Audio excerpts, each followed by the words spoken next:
हाँ जी बहन जी।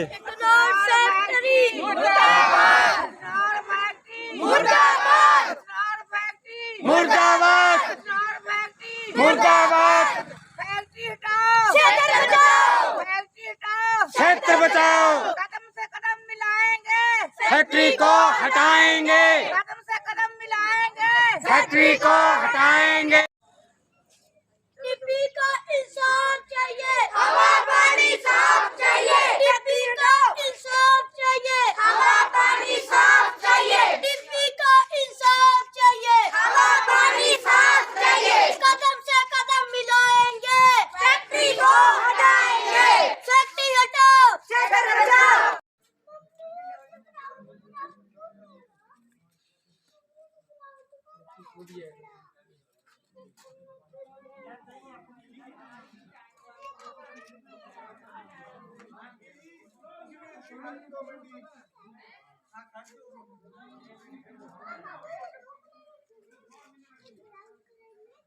हाँ जी।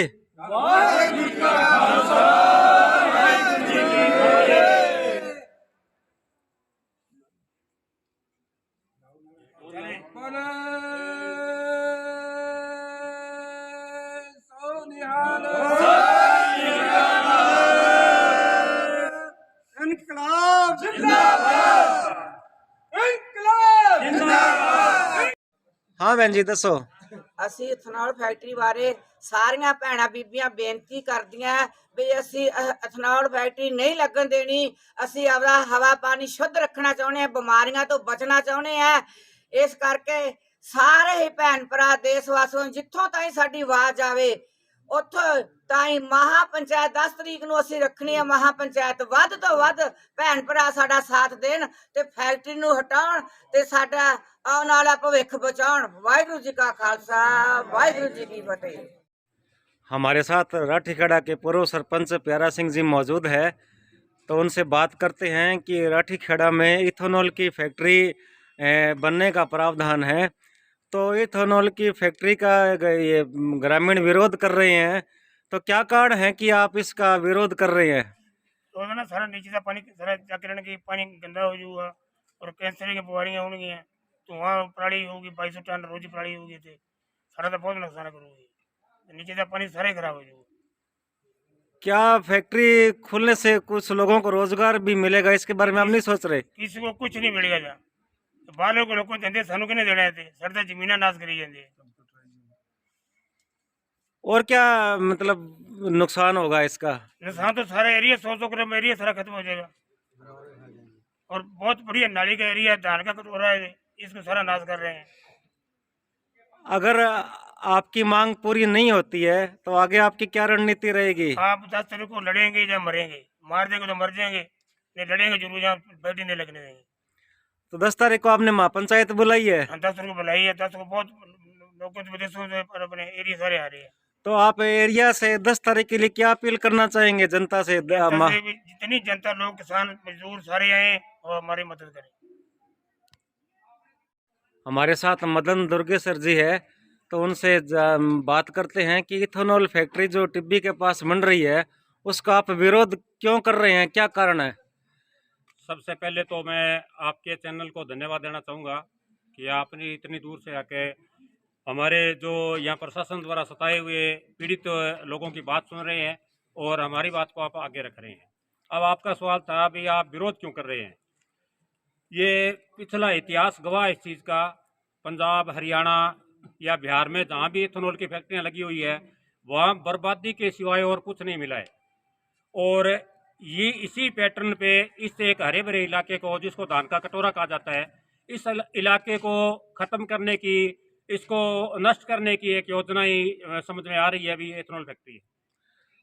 तो क्या क्या नुकसान है इस क्षेत्र को इथेनॉल फैक्ट्री लगने से? हमने जहाँ तक फैक्ट्रियाँ लगी हुई है पंजाब, हरियाणा और बिहार तक हम लोग गए हैं, वहाँ फैक्ट्रियों को विजिट की है। वहाँ के आसपास का इलाका जहाँ फैक्ट्रियाँ 300 या 250 KLPD 200 KLPD की लगी हुई थी, उस एरिए में 20-30 किलोमीटर तक राख और धुआं वहाँ के लोगों के स्वास्थ्य पर है, वहाँ की ज़मीन पर है, उनके पानी पे बहुत बुरा असर पड़ा है और वो लोग कैंसर जैसी गंभीर बीमारियों से ग्रस्त है।